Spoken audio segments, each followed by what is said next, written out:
2018 সালে ঘোষিত ন্যূনতম মজুরি রোয়েদাদ জাহাজ ভাঙা শ্রমিকদের মাসিক 16,000 টাকা দৈনিক 8 ঘন্টার ভিত্তিতে নির্ধারণ করা হলেও মালিক পক্ষ তা বাস্তবায়ন করেননি।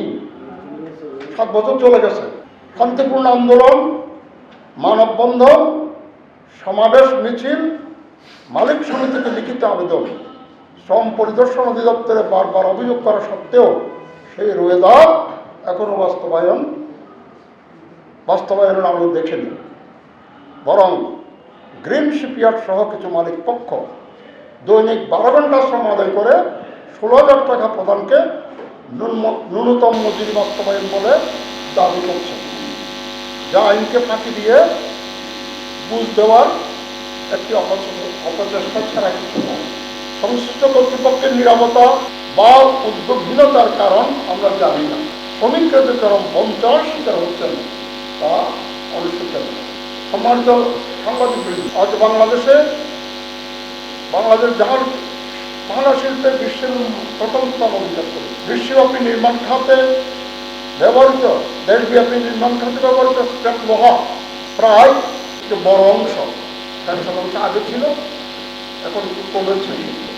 এই শিল্প থেকে আসে সরাসরি 8-10,000 শ্রমিক এবং পরোক্ষভাবে প্রায় 1 লক্ষাধিক মানুষ এই শিল্পের উপর নির্ভরশীল। জাতীয় জিডিপিতে এই খাতের অবদান 0.5। টানা তৃতীয়বার অর্জন করেছে দেশের সেরা সুপার ব্র্যান্ড স্বীকৃতি বসুন্ধরা টিস্যু। জাহাজ ভাঙা শিল্প একটি উচ্চ ঝুঁকিপূর্ণ সেক্টর। ধাতব বিষাক্ততা, আগুন, বিস্ফোরণ, উচ্চতা থেকে পতন, ভারী যন্ত্রের আঘাত সহ প্রতিনিয়ত জীবনহানির ঝুঁকি নিয়ে শ্রমিকরা কাজ করে। তাই ন্যায্য মজুরি নির্ধারণ শুধু অর্থনৈতিক প্রশ্ন নয়, এটা শ্রমিকের মৌলিক মানবাধিকার, নৈতিক দায়িত্ব এবং সাংবিধানিক দাবি। মালিকদের নৈতিক দায়িত্ব।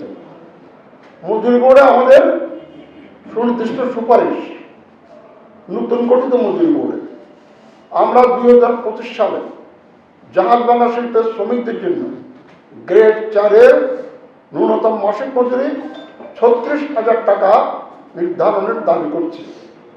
অন্যান্য গ্রেডে আপার গ্রেড প্রস্তাব করছি গ্রেড 3 4 থেকে 30% বৃদ্ধি, গ্রেড 3 থেকে 4, গ্রেড 2 থেকে 3 থেকে 25% বৃদ্ধি এবং গ্রেড 1, গ্রেড 2 থেকে 20% বৃদ্ধি। আমরা জাহাজ ভাঙা শ্রমিকদের ন্যূনতম মজুরি 36,000 টাকা নির্ধারণ বাস্তবায়নের পাশাপাশি তাদের জীবন মান উন্নয়ন, পেশাগত স্বাস্থ্য নিরাপত্তা নিশ্চিতে নিম্নোক্ত আরো 5টি দাবি উত্থাপন করছে। 1. শ্রম নিরাপত্তা নিশ্চিত করতে পরিদর্শন অধিদপ্তরের ভূমিকা জোরদার।